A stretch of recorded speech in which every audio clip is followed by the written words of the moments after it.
Hey, I will not drop my phone. I'll put my phone somewhere else. Otherwise, that doesn't work. I can tell the students a little bit about what I do. Joel, do you want to fill in interesting physics details? I don't know. Hey, I'm not. I don't think I will can not provide. drop my phone. You're here. Don't worry. What was that? They will I let can us tell know the when they students a want. little bit about what I do. Yeah, okay, we just hear our stuff. Joel, do you want to Oh, yes, I know why. fill in interesting physics details? Okay, I don't know. What was that? don't worry. Now you won't hear. Okay, great. No, we started the stream. We did. Okay. Well, no one's connected though, right? No one's connected yet. Great. So Good. let's wait for them. Bella, There, your connection keeps flickering. Just quickly, sorry, there seems to be an issue on our side with the video that we can't embed it. It's not allowed. Can you check the?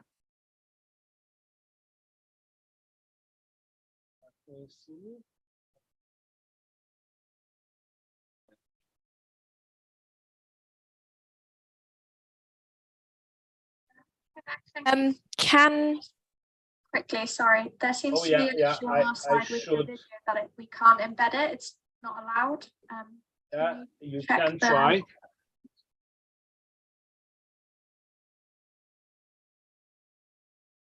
You have to, if you open YouTube in a separate browser, it works No, fine. we have to.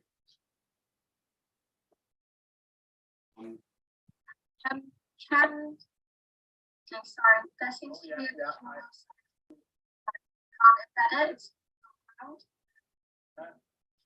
allowed.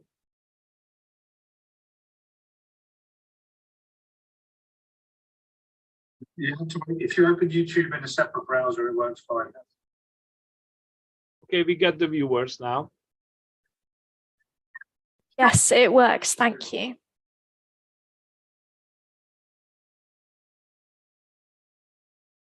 It works. Thank you. Okay, just let me know when we can start. Okay.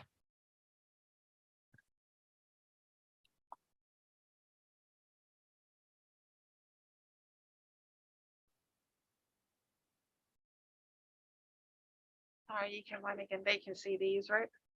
At some They can point. see only this one now, Okay. Okay. but I can make You it. can play. You can play. So to fill in like the gaps when people come down, I Yes, can you use some can. of these. Yes. Hopefully, I will catch. If you don't see this appearing there, Yeah, then I know. just Yeah. nudge. Yeah. I will wake up. Oh, yeah. I can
Okay, now we have 13 people in.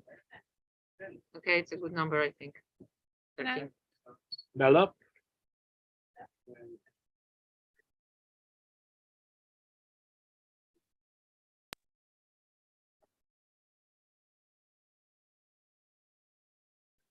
So at the moment, the students can't log into the chat.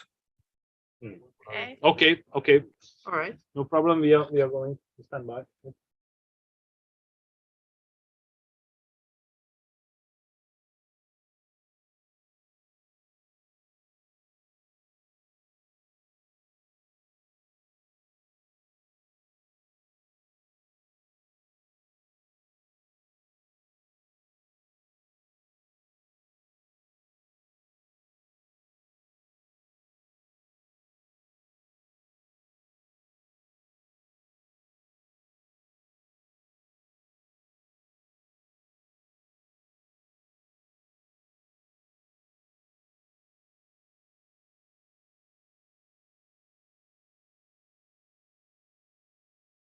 Just working on resolving it. Sorry, 2 seconds. No problem.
So Joel, the bottom line is that we will hear you immediately in Zoom.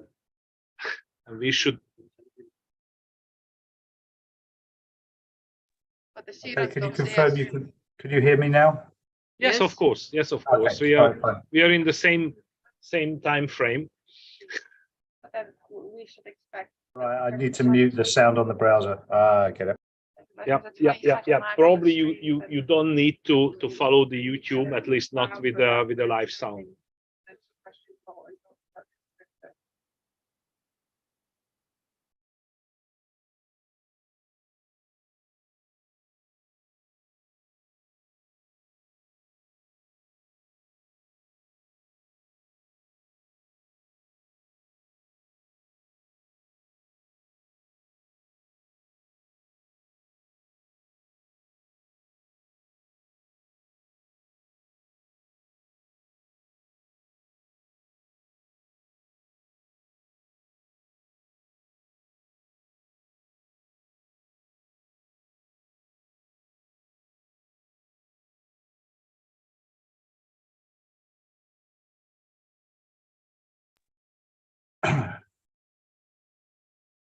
Okay, so they can't access the chat.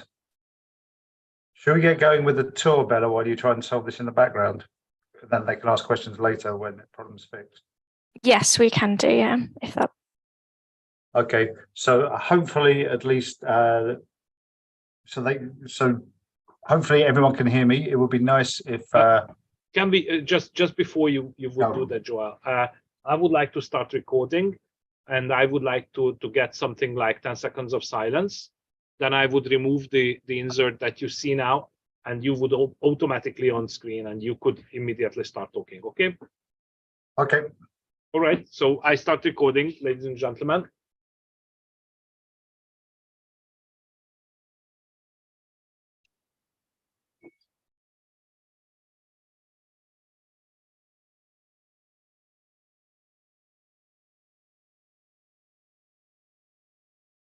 Okay. Well, welcome everybody. My name is Joel Goldstein. I'm an academic at the University of Bristol. I teach physics and also I do research on the CMS experiment at CERN, which is what we're going to have a virtual tour of today.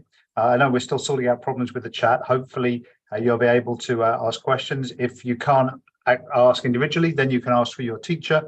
So if you have any questions, please ask directly or indirectly. I will relay them to the team at CERN who are going to do the tour, and then we can answer as we go along, or maybe we'll answer some of them in the chat as we go along as well. So I'm going to hand over now to the team, the first team who are sitting in the control room at CMS, and they can tell you more about where they are and who they are. So over to you, maybe Sarah. Hi everyone, I'm Sarah. I'm a postdoc working at the University of Bristol with Joel. I work on, there you go. Hopefully you can hear me. Just a quick wave, I'm gonna put the mask back up. So I am an applied physicist. I work on the next generation of silicon detector that will be installed in CMS when the LHC is upgraded to the high luminosity LHC in about 7 years from now, 7-8 years from now. So yeah, that's me. And here in the control room as well, we got 3 other CMS colleagues who will introduce themselves. So I hand over to them. Hello, my name is Andromachi. I am a physicist also, just like Sarah. I am a little bit special, closer to electrical engineering by years of experience. I work at CERN since the 90s, the early 90s, and I will be taking you down together with Noemi on a tour close to the detector. My interests are mostly on electrical and electronics engineering, and please feel free to ask any questions. We have to really tell you that you cannot ask any stupid question. Here everything is rather complicated, so please be our guests.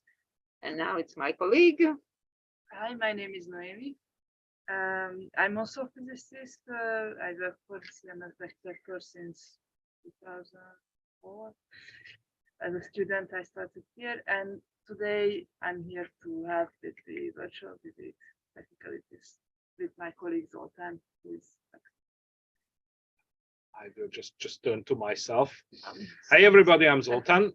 Well, I'm going to be behind the camera today, so I'm probably more or less not seen, very rarely heard. I'm in my civilian life, I work for the GEM detector, and also my profile is closer to Maki, as I'm a lover of electronics and also some software engineering, though I'm also a physicist just like her.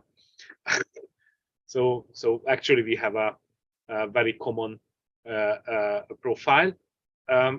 Right, that's all. I'm going to go silent and give back the camera to the correct position.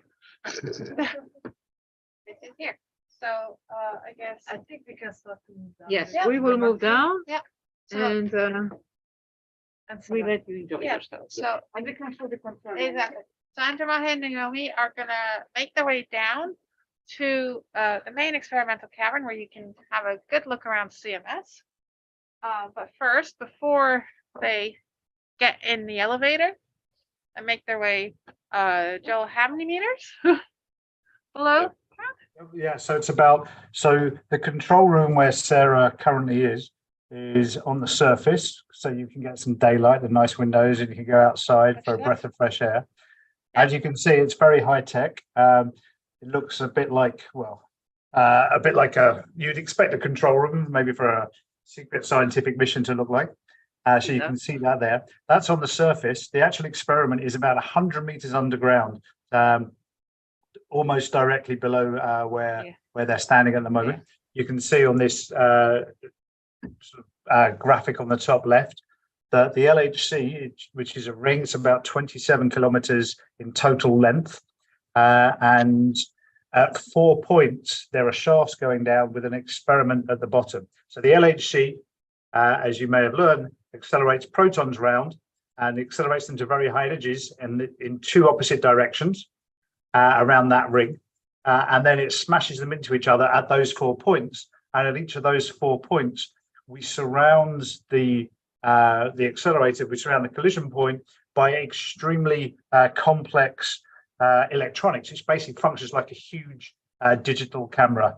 And you can see the pictures of the 4 experiments there. The one we all work on and the one you're seeing today is CMS, which is the one in the top right corner, which of course is naturally the best experiment of the 4. And Definitely maybe we the can nicest just, to look at. Yeah, yes. Right, so the place that Mackie and the others are going down underground, you can see the plan of it now in the top left. So you can see it's quite complicated underground. There are actually 2 caverns down at the bottom of the lift shaft, which they're heading towards now.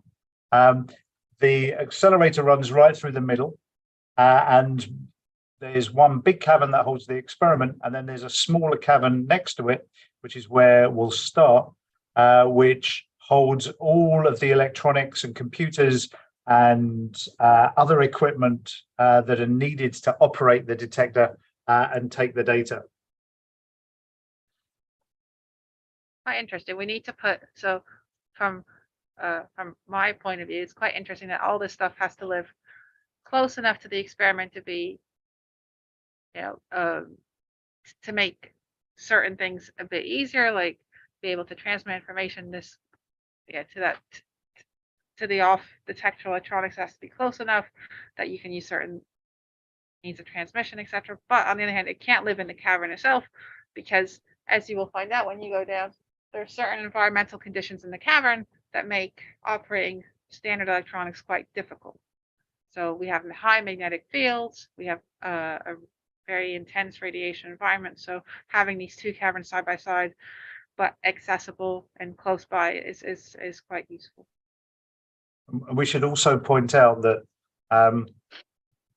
one of the reasons why it looks kind of quiet in the control room at the moment, a few people around, but not too many, and also why we're actually allowed to go underground and go right into the detector hall, is because at the moment it's the winter time. In the winter time, the LHC is normally shut down for maintenance and upgrades.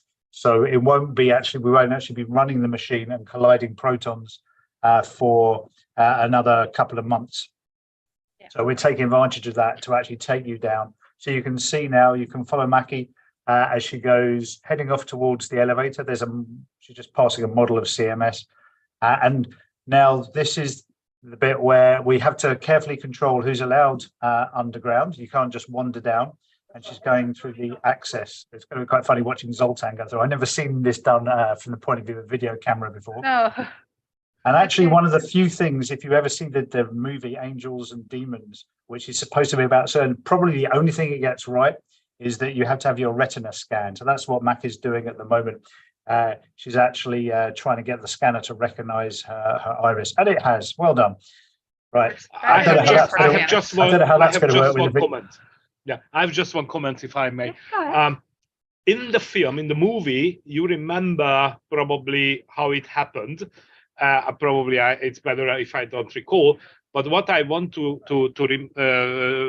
tell now, that this reader is the 3rd generation since the movie was shot, and this now looks for the blood circulation as well and checks both eyes.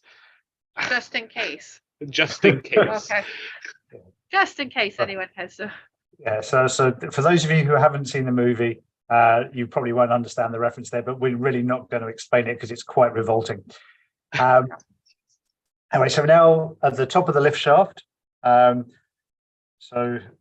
never at the top when you want it, is it? No, that is consistent.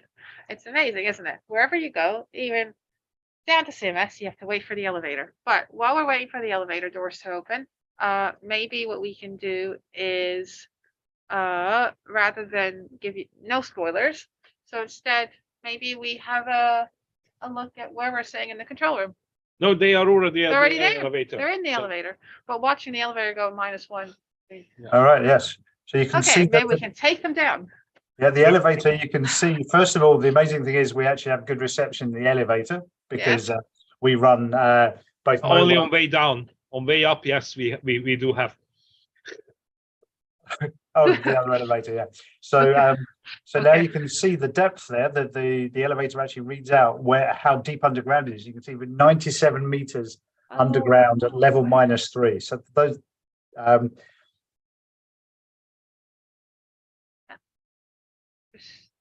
Still, Oops, we don't have sound from Joel. oh no, I just No. stopped talking Okay, oh, sorry. because I thought you were about to get out the elevator, but no, they're going I back up. think in the meantime, probably we could show this and discuss Okay. about the Yeah, but they've changed their minds detector and it's itself. gone back up. Or yeah. No, they they have- are just waiting for the elevator to arrive on the surface to take it. Okay. Okay, so Sarah, you have the control of the mouse, so I think you should show the CMS diagram. Okay, so they are. So where are they going first, Sultan? Are they They will, going? they will down go the to balcony? -2 first, but I think in the meantime, let's just show the detector how it looks like. Okay, Don't forget that we are going to lose the reception at some point. at some point pretty soon. So take Okay. your time. So as Joel said, CMS is one of the 4 detectors, cameras, experiments that sit at the 4 interaction points around the LHC. They said that CMS is the nicest to look at because when you go down and you have a chance to actually look up at it, it's actually aesthetically quite pleasing with all the different colors and all the different all the different layers. But okay, all the different colors and all the different layers all serve a purpose. So CMS is an experiment which covers a full 4 pi coverage of what happens at the interaction point of the 2 bunches of proton bunches that are colliding. It's a detector that is kind of like the other 4 detectors that are at the LHC. They are made up of many layers. So each layer is like, think of it as an onion, and every layer of the onion gives you a little bit more information, helps you piece together what's actually happening when the 2 protons collide. So I work on, if I start from the inside of the onion out, I work on not this specific tracker, which we call the silicon tracker, but what will replace this tracker when in a few years' time. So that's a detector that's made out of silicon. We call it a tracker because it helps us track where the particles have come from. It helps us reconstruct kind of a very complicated part of what particle physicists use to make interesting measurements at experiments like CMS. It's an interesting detector because it covers a very large area. It's about I think at the moment it's 170 square meters of silicon, 100 square meters, I can't remember. It's a lot of silicon. It's a So lot of silicon. just to interrupt for a second, you can now Okay, see Trish. that our camera unit is going through one of the rooms full of electronics, and that's the electronics that sends control signals into the detector and then receives the data as it comes back. So kilometers and kilometers of cabling, fiber optics, electrical cables, power cables. You can see it's like a real spaghetti junction in there that all has to be carefully checked. There are thousands and thousands of connections, and if any one of them is wrong, then we're going to lose a little bit of data. So they're now in the cavern, and they're not in the experimental cavern yet. They're in the adjacent cavern. We can still, even when the accelerator is running, you can still get into this this cavern just to come down and to fix your electronics or test it and so on. And you can imagine the fun some people have. So we're sitting in the control room. So where we're physically sitting is the trigger shifters spot. So trigger is I can tell you a little bit more about it later, but it's something that we use to identify which of the collisions that happen. So collisions happen once every 25 nanoseconds, but we don't necessarily want to look at all the information that comes out of these collisions. We only want to look at interesting events. So we do this with a trigger system. We're sitting at the trigger shifter's desk where usually a physicist, students, or postdocs, or even academics will sit here and monitor the health of the trigger system. And I've heard stories of colleagues who were down in the experimental cavern trying to debug why some of the trigger system wasn't working, and they're doing checks like, is this fiber really connected to the right channel? You can imagine trying to dig out that one fiber and find out where it is. Okay, they're still. Yeah, they are already May I there. ask a quick question? Yeah. Yes, go Go ahead. ahead. Has it ever happened before that a connection was incorrect, that you lost some data? All the time. Especially when people have done maintenance. If people have gone in and put something new in or fixed something, then the chances are something will be wrongly connected, and then you have to check it all when it comes back up and go back down and replace it. So yeah, it happens frequently. Oh, right. We're now in The underground gas room. right. So this is the gas room. So various bits of the detector need carefully controlled gases for operation, and we can discuss that more later if you want. Often to detect the particles, and this is the room underground. They're stored, so most of the gas is stored above ground where it's safer. But we have this room where Maki is now, where there's the gases are brought down underground and they're mixed and then sent into the detector.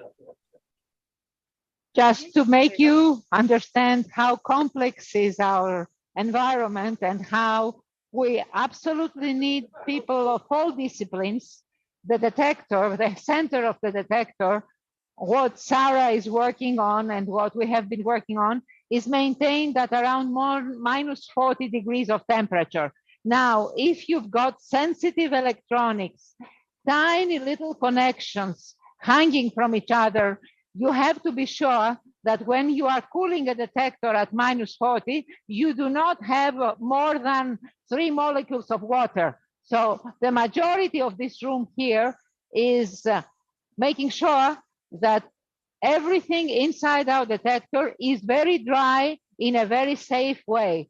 However, we have millions and millions of channels, and we are fighting every time for distances of millimeters. So this makes drying the environment something as complicated as what you see.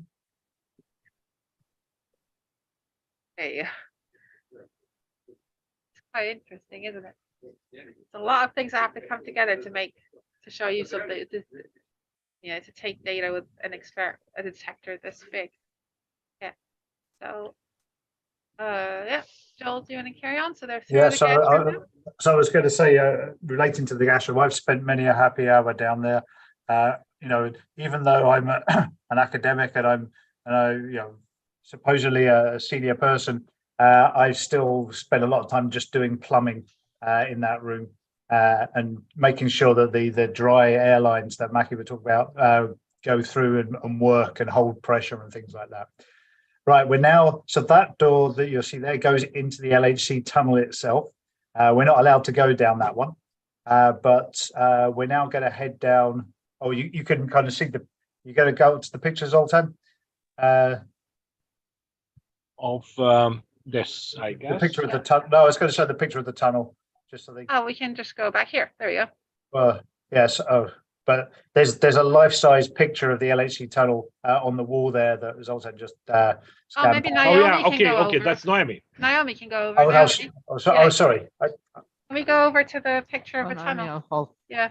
Yeah. There you go. So that if you could go, if you could go through that big red door, this is what you'd see, and that's all life-size. That's actually only really there as a photo opportunity. If you ever visit CMS in person, you can go and stand in front of that and pretend you've been in the LHC tunnel itself. But access is very restricted there for obvious reasons. Yeah, I'll tell you that people who have access to the other side of that wall of the tunnel, they kind of wish that they could access the door to the CMS side and have a look on the CMS side as well. Because yeah. But now, having got down underground using a retina scanner, there's now an extra layer of security, and we need special permission to go through this door, which leads into the access tunnel that will take us into the experiment itself, into the cavern of the experiment. So I can see we just had a question, which is how many people does it take to run the CMS experiment? That's an excellent question. The answer is it depends on exactly what you mean by run, but every scientific paper that we publish, every time we publish a result, a new physics result, for example, the Higgs discovery, or a new measurement of the Higgs, or the new measurement of the W and Z bosons, or these other things, in recognition of the work we all do, every one of those publications has 3,000 authors on it. So that's 3,000 people roughly signing every paper. Plus there are technicians and engineers and admin people and so on who don't get to sign the papers. So the whole operation is many thousands of people. In terms of the other way of interpreting the question is how many people does it take to actually keep it running 24 hours a day? We need a shift of about 4 people, 24 hours a day, with a few dozen other people on call. Right, we're now in the cavern. So let's actually stop and look at the. Naomi, can we just come back a bit? Naomi, do you mind just coming back a bit up the balcony? Yeah. So we're now looking at the heart of the CMS detector. The bit on your right at the moment, which is actually the bit that is most frequently shown in cartoon depictions. Those of you, unfortunately, you're not on the chat. I would have asked at this point, who has seen the film Spider-Man Into the Spider-Verse? Because the CMS detector actually features as quite heavily in the plot of that, but you mainly see the right-hand bit, and that bit is called the end cap. And when we run, that actually moves in to, as you're looking at the left, and you can see how it's got a plug that fits into the hole. And you're not really getting a sense of scale there, but what you're looking at in total is about 15 meters high. There was a person down the bottom. I mean, can we pan down to the floor? No, I mean, is there anyone in shot? But you get there's Andrew. So you get a sort of sense of scale. This thing is absolutely huge. This thing is probably the size of one of the buildings at your school. There, it's bigger than a house. It's 4-story building. Yep. Yeah, it's 15 meters high. It's about 20 meters long, and it weighs 14,000 tons, and it has twice as much steel as the Eiffel Tower. And the collisions actually happen towards the left of where we're looking in from the camera shot. So there's kind of a yellow scaffolding frame which we take out before we close up the detector. That's just to help us access different bits. But a few meters, where you see that yellow scaffolding frame, if you go a few meters to the left of that, that's actually where the interactions happen, right in the heart of that detector. That's where the protons smash into each other. And the protons have so much energy. Remember, a proton, it's a hydrogen nucleus. It's something that's absolutely impossibly tiny to imagine. But when they collide, they have about the same amount of energy. What they are talking about? About how the protons are circulating, etc. So they have something like this. I guess. Yeah. So let's go. I follow you. So each proton has about the same energy as the kinetic energy of a fly. So that's not a lot of energy, on the scale of things. But it's for a subatomic particle to have that much kinetic energy is absolutely huge. And the beams. Yep. How essential is all of that structure for the experiment to run properly and run effectively? All of it. Or everything you can see. Well, every part of that detector, everything you can see there is a part of the detector, and every bit has its own special purpose. So the bits you can see, the big red things you can see, both on the on the main part of the detector and on the, thank you, yeah, yes. You want this actually one? This one's cross-section. easier. Yeah. Yeah, so you can see here, here's a nice one. You can see how the different parts of the detector operate together to give you all the information you need.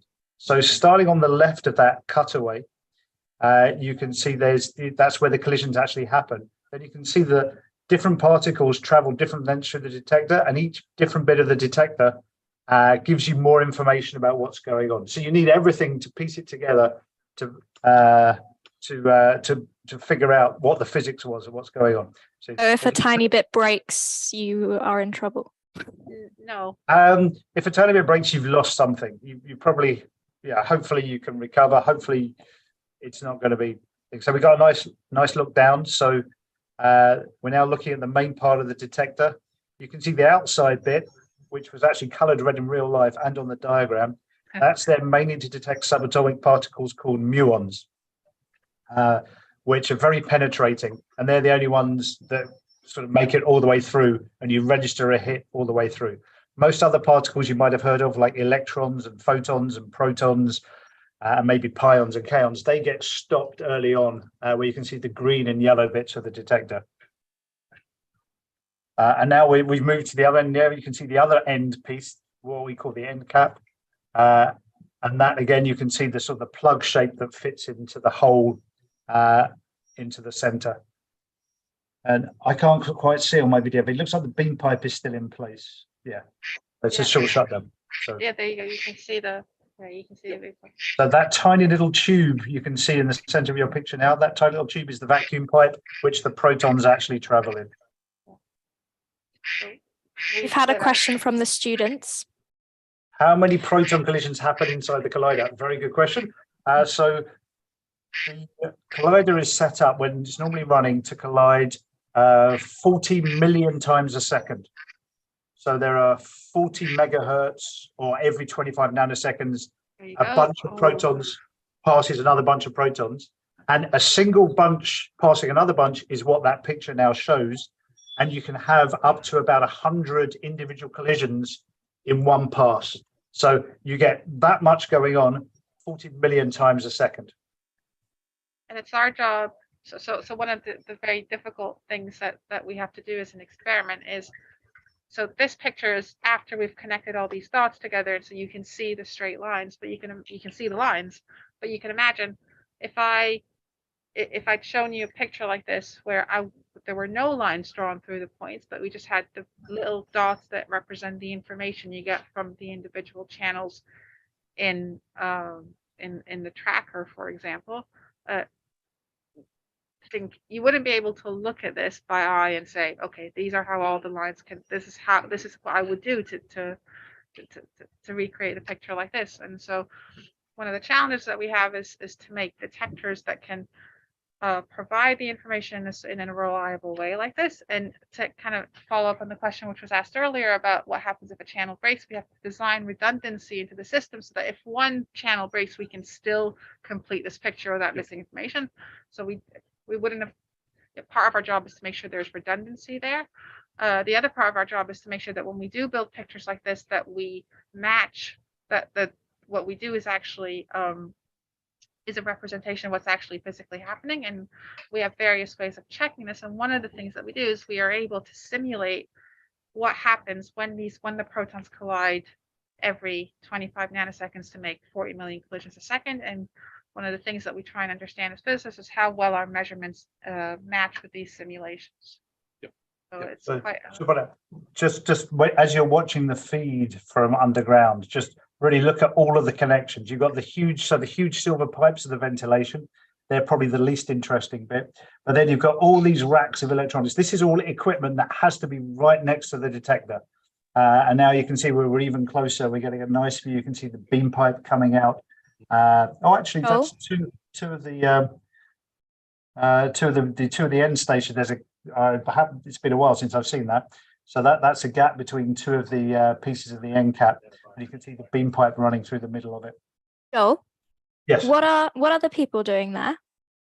So there are generally people around doing a little bit of maintenance, maybe replacing electronics that isn't working, checking things. I can tell it in more in details. In the previous gap, what we've just seen between the two end cap parts. If Maki can direct Noemi back there, there are some preparation works for the so-called LS3, which will happen in 3 years from now. And then we have to upgrade a little bit the detector cooling on the RPC detectors and also on the new GEM detectors that are going to be installed there next year. So these are just some maintenance works, as Joel said. Yeah, But these are very important ones. Yeah, so Okay. there are no. So I'm going to say there are no major upgrades going on now. As Alton said, they're going to be the upgrades in a few years' time. That, but Yeah, for example, in a couple of years, we are going to change this almost whole nose that you see on the picture. We will install a completely new hadron and electromagnetic calorimeter, so called high granularity calorimeter. This is one of the flagship projects of CMS now. Yeah, it replaces this. Yeah, that will allow us to get more in details the particle energy measurement. So a calorimeter, what it does is, as the name suggests, it kind of tries to measure the energy of the particle. So as Joel was saying earlier, each layer of detector provides you more information. So the tracker gives you position, curvature, then the calorimeters give you energy. You have two different types of calorimeters because you need to, the way, it's kind of, I find it interesting that the way that you try and identify the energy of a particle is you see when it stops and how it stops and what it produces when it stops. So the electromagnetic, yeah, go ahead, Joel. no, I was just going to say you can now see that we're at the camera's now at the floor level. Do you want to point out what you're pointing at? Mahi, what are you? Mahi, what are you? I am pointing. Mahi's pointing out a little bit. Will help us move the detector because you know all this. You can think of our detector as a salami that you can cut in several slices, but each slice can weigh up to 2,000 tons. So unfortunately, Maki was more. Okay. So sorry, Maki. 4,000. How much is it? Yeah, something like 1,000, between 1,000 and 2,000. Well, actually, Yes. I'm just let me just tell you what you said why you were dropped out for a second. So these are air cushion lifters, and we can raise up the detector parts to a tiny little millimeter or so on the air cushion, and then we can tow them with a very simple towing machine. Maki is going to show it, so something ridiculously small with respect to these 1,000 tons objects. Sorry for interrupting you, Maki. Go ahead. No, it's all right. I just wanted them to understand the complexity, the engineering necessary, and how the whole thing works by opening the detector, doing what we have to do, and then closing back. It's not as simple as it sounds, but it is doable. Putting it back exactly how it was before we pulled it apart as well. Yep. And also what you don't know is there is a level under the detector where really lots of piping, gas cabling happens. So there is also floor -1. Must have been quite amazing to watch it being put together. I know, Joel, did you see any of the pieces go down the cavern the first time around?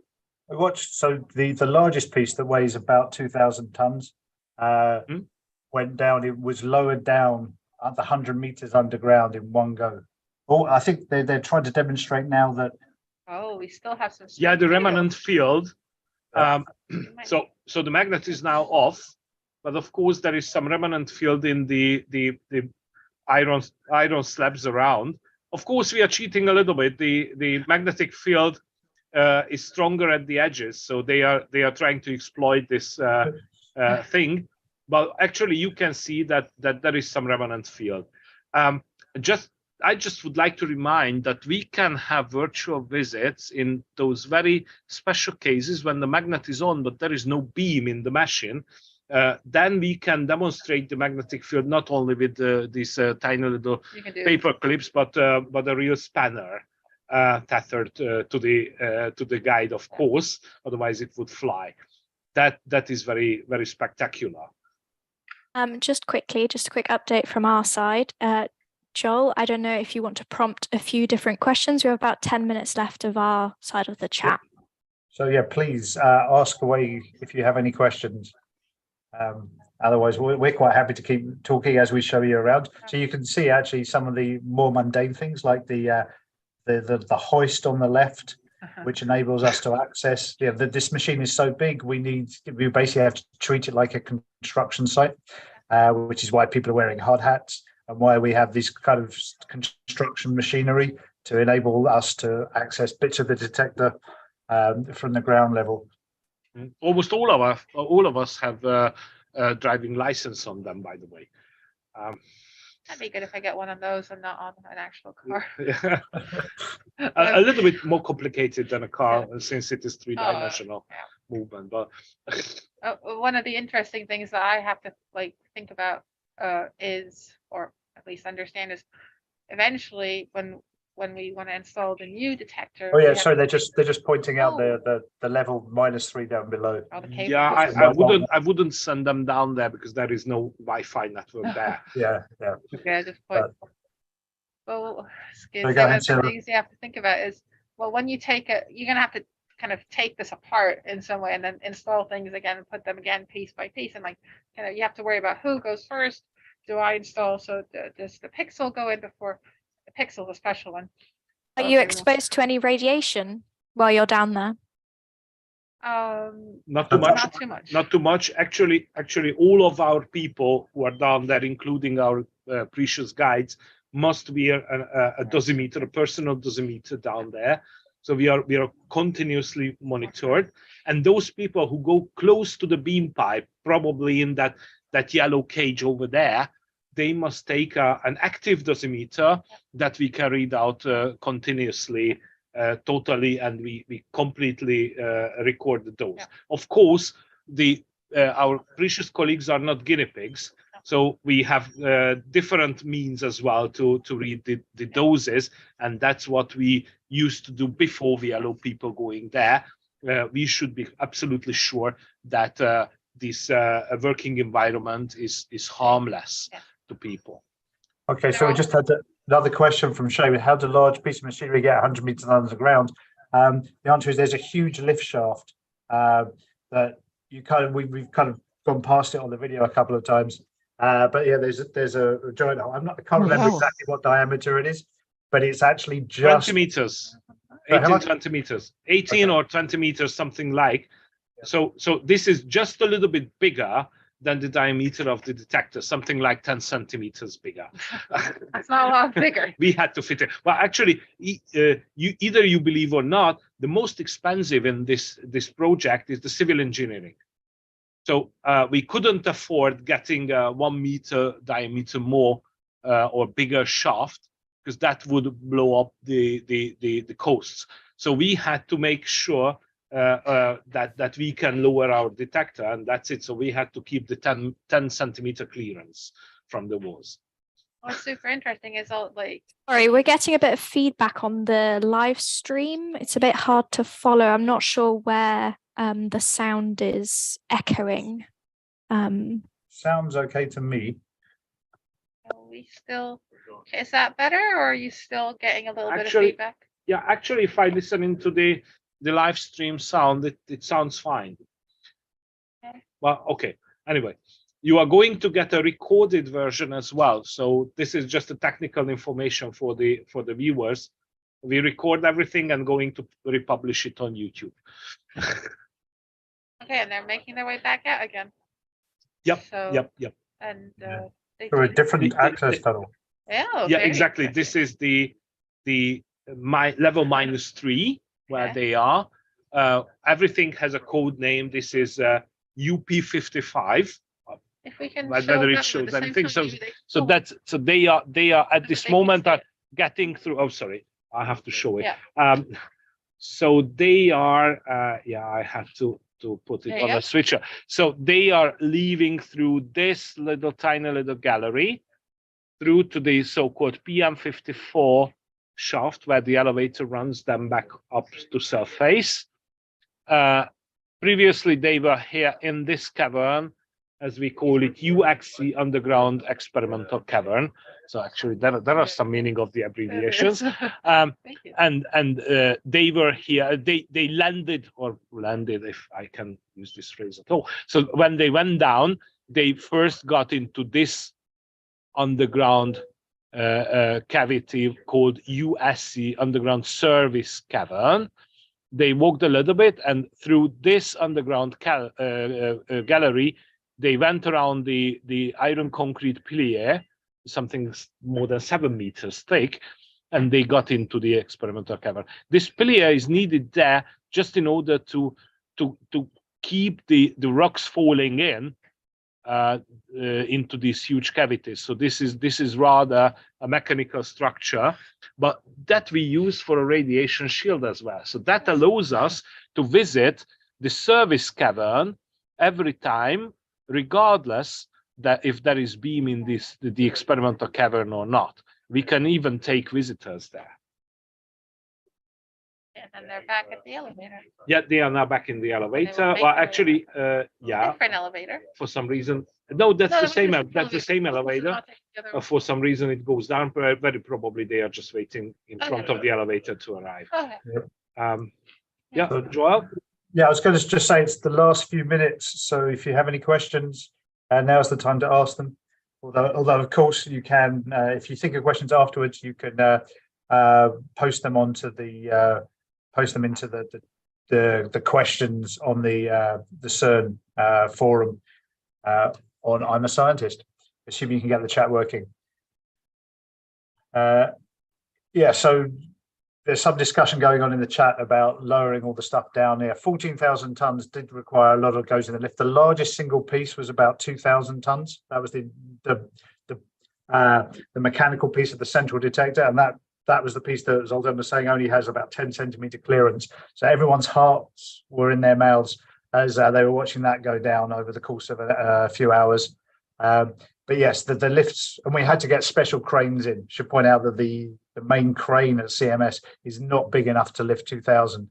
It can only lift a couple of 100 tons. So we had to get a special crane in. I believe it was a shipbuilding crane came in from Hamburg. Yep, and now going back in the lift. And just in case you're wondering, the wood paneling around the lift is not for aesthetic reasons. That's just because often heavy equipment is pushed in and out of the lift. And it's basically a bumper. But we remove all these linings when we get a real big VIP guests. Oh, I didn't know that. That's So cool. actually, this crane, back to this crane is so special that there are not too many existing on this globe. Something like in an order of 10.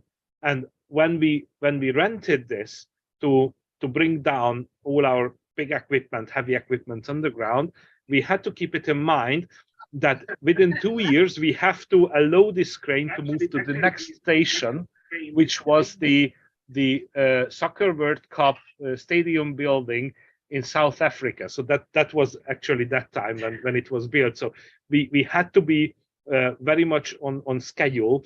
Otherwise, we would get the wrath of the soccer supporters. Scary prospect. Wow. All right. Actually, we also like soccer. So Yeah, so that was good. So everyone was working together. Yeah. Collaborative as he.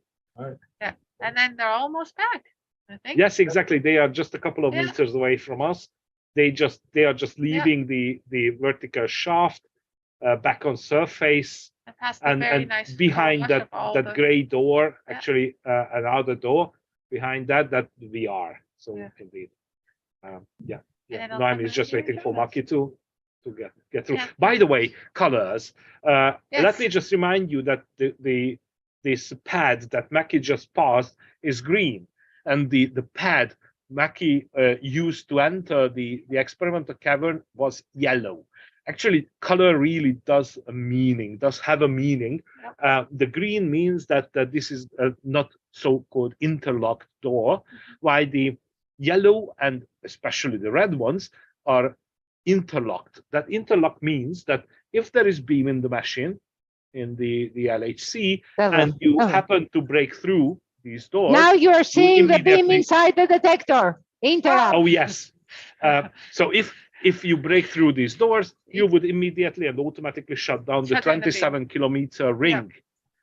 That's also a safety measure. Of Yeah. course, we have cameras everywhere and record everything. So if you would do it just for fun, you would immediately be asked, why are you doing this bad jokes? And we have similar interlocks on the kind of, if you think about it, on the detectors with the beam. What are they called? Yep. Yeah. So. All right. So behind that wide door we are. And this is where we are. Then they come and join us again. Yeah. Yeah, Actually, I think we You'll are see going them to coming use them. into view behind Sarah and Zoltan any second. Yes, I think I just removed the camera image. Yeah, so then we don't get And double. they are going just to show up behind us. There they yes. are. There they are. They are. Yep. Thank you so much. That was, thank you very much, Maki and Naomi. Yeah. Yes, thank you very much. Yeah, that was really nice. It was really nice to see it. It's amazing. Like, it's still breathtaking every time. Believe it or not, yes, every time is just like you've never seen it. It's weird. So, do we have? So we just had, if we got time, I'll answer the question that's just been posted. Does the CMS detector detect antimatter? How do you detect things like antimatter? Yes, the answer is we do detect antimatter. We create it in the collisions all the time. Certainly antiprotons, anti-electrons fly out from the collisions. And the way you can tell, for example, if you detect something that looks like an electron, but it's going in a magnetic field, so you expect it to bend this way. If it bends the other way, you know it's got the wrong charge. It's got a positive charge on the negative charge, and therefore it must be an anti-electron. But at the subatomic scale, that's really the difference between matter and antimatter. Yeah. Are there any more questions for any of us here as well? Joel? No, I think there are no more questions in the chat. People are answering. I guess I'd like to say from me a big thank you to the team at CMS for doing this tour today, and of course to Bella and the team at I'm a Scientist as well. I've had a good time, and I hope the students have too. It's a shame they're not on the chat directly. And as I said, if there are any follow-up questions, you can post them onto the discussion chat, whatever I'm a Scientist call, or the CERN zone. The zone, that's it. Oh, Post them in the CERN zone, and myself and the other scientists will be able to answer them. well, thanks a lot for moderating, Joel. It was nice meeting everyone. Glad you had a Ciao, nice ciao. visit.